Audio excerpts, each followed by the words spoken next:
Hello everyone, how y'all doing? Welcome back to the Ikiverse. That's right, today is Miniquad Monday, and we're going to be talking about flight styles for your freestyle miniquads or drones.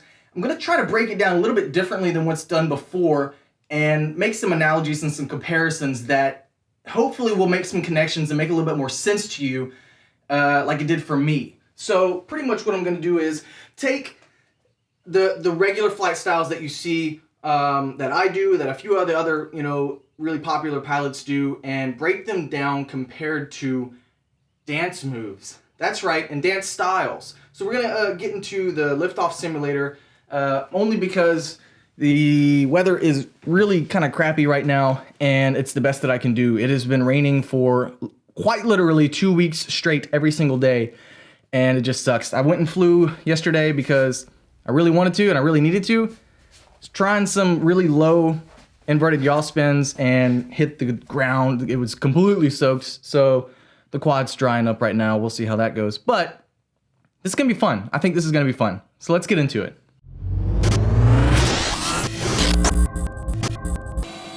Okay guys, so there's a movement here that almost everybody is doing, especially experienced pilots that have been flying for a long time, and they may not even know that they're doing it. Or why they're doing it. So let me preface this by saying this is not for extremely advanced flyers or pilots. It's for beginners and or maybe even intermediate pilots who you might have been flying for a while, but your footage just isn't quite there yet. You'd like it to be smoother. You're not quite hitting gaps as confident as you like, and nothing's as seamless or as easy as they make it look online. And I get that. So, because I was there, and when I started really trying to focus in and find my style or be able to transition tricks and things to one another flawlessly, I figured this out. And I figured the best way and the easiest way to tell you is to make this analogy of the dance styles. This pop lock hip hop style, I cannot dance by the way, but the quick snappy movements accentuate the slow flowing movements. They complement each other, and the same is going to go for miniquads and when you're flying. So a classic example is when you snap back and forth and you got the miniquad, where it'll do this thing, this juicy whatever, you're like boom, and you're like kind of skating around until you find a gap and you hit it or whatever. Some people like that, some people don't. Same thing goes for dance styles. Some people like them, some people don't.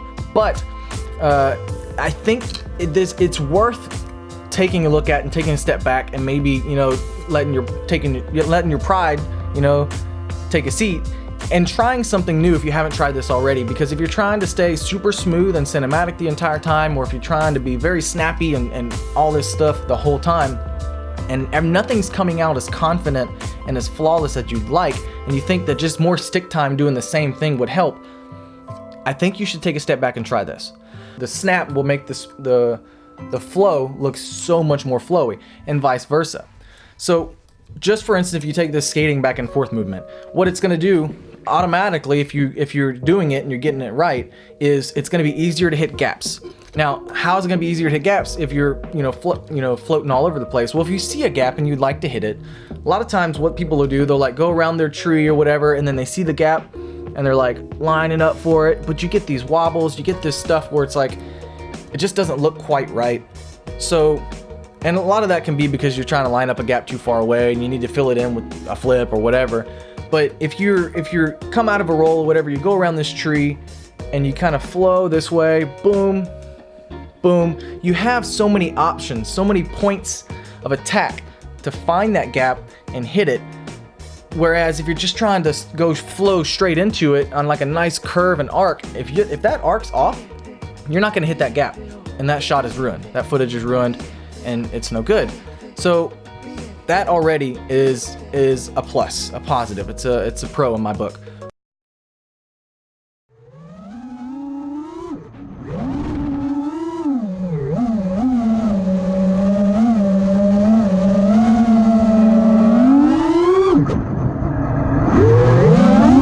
Take, for example, a regular roll. So you do a little roll, right? You do whoop, and you do a roll. So a lot of times you got this roll where you just snap it and you're like perfectly back where you started, and you just keep going. That's gonna come from a lot of experience, having the same exact rates, the same exact Miniquad, battery, camera, and everything for a long time, and knowing exactly that it's just a muscle memory flick, and you know exactly it's gonna bring you right back where you started. But if you don't have that, what can you do? How can you make a roll look good? A lot of people are already doing this, you just don't think about it. So you do your roll, your snap roll, you do your snap roll, you're not quite there yet, you did your snap, and you slowly bring it back to center instead of going snap center. So what that's gonna do is it's gonna snap you and you're back to center, but you didn't finish your roll yet. So if you snap that roll and then slowly bring it back, when you're slowly bringing that back, you're still slowly rolling until you find that center. So it's gonna allow you, a few milliseconds, a second, or whatever, to find your bearings, figure out what your orientation of your Miniquad is, and then correct it or continue on with another trick. You do your snap roll, boom, and you're slowly bringing it back to center, and you realize there's an obstacle in the way. You wanna snap somewhere else real quick.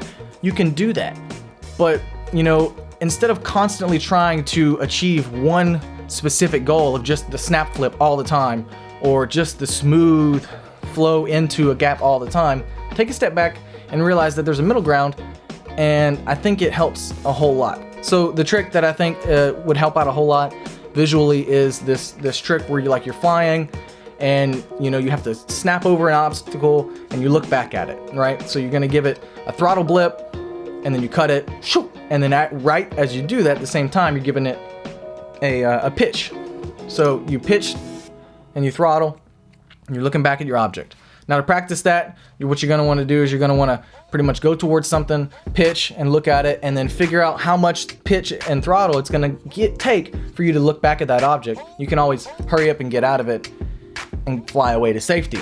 Once you've started to get that down, you come up, and then that snap movement that brings you up like this is fine, but to get out of it, are you gonna snap out of it and fly away? Sure, but how do you practice that? You do it slowly, and you do that by snapping over something and then slowly bringing those sticks back to center. Or in this case, if you pitch over an obstacle, then you're gonna want to roll slightly to the right or left, and then yaw in the opposite direction, whichever, so you separate those sticks. And so you pitch, slowly bring the pitch back down, not all the way because you have to continue the pitch through the flip, and you separate those sticks, and you're gonna roll out of that flip. And it's gonna look pretty good, I think. So it's just an idea that I had. I pretty much needed an excuse to make a video for Miniquad Monday. I can't fly because the weather is super crap, and I was gonna grab the sim, and I figured why not talk a little bit about how I made the connection in my brain of this particular flying style, how it can contribute to other flying styles, or just help you be more consistent on the sticks. So the takeaway from this is to take your sticks, don't be afraid to snap them in one direction or the other, but don't snap them back, because that's what tuning and PIDs and all this other stuff is for, and what people have tried to figure out for years is how do you stop that bounce back and all this and that, and you raise this, lower this. Well, it's all gonna come down to stick control. That's what they say at the beginning of all these how-to tune PID videos is stick control. And what that means is if you're gonna snap something, you need to understand that you can't just snap it back. And if you do, there's always a give and take. If you snap one way and you snap the other, you're actually snapping this way and then past center and then slowly bringing it back. You're never snapping here and then snapping straight back to center. It doesn't work that way. That's when you get that bounce back. So there's always going to be a slight, small, gradual movement of bringing the sticks back to their home location. This is going to apply to everything. If you go up, you invert, and you do an inverted yaw spin, and it's a pretty quick little spin, but then you roll out of it slowly. You're doing these things all the time, you just don't realize it. And you need to start realizing that you can apply this to pretty much everything you do when you're flying FPV. Freestyle, at least. Racing is a little bit different. But yeah, so just take a step back, think about how all the stick movements communicate with each other, how they correlate, and how they all flow into something else. And then get into the liftoff sim and try it out. Hopefully this made sense. I've taken a few takes of this trying to explain it and put it into words. It's difficult, a lot more difficult than I thought it would be. I got to the point to where I didn't even want to finish this video. I was just going to delete it all. Hopefully this is somewhat useful for some of you guys. At least it gets the word out there that this is how I came to my conclusion and how I found my style of this, you know, more flowy, but also kind of can pop and then, you know, lock and throw your Miniquad around. You always got a good throw in there. You just kind of whoop, and you chop that throttle and you do something. It's the same thing, guys. It's the same thing. I didn't invent anything. I didn't make anything up. It's just an explanation of a little comparison, a little analogy. So what do you think? What dance style? What's your dance style? What's your, you know, you're flying your Miniquad, freestyle. Like, what's your dance style? How does it compare? Are you a salsa kind of guy? You know, you slow dance, you know, good old country song, you know, just some straight up Slipknot. Like, what is it? Let me know in the comments below, and let me know if this was stupid or not. It was just, decided to throw that out there, see what was up. So, I gotta get ready for work tomorrow. Yeah. See you guys later.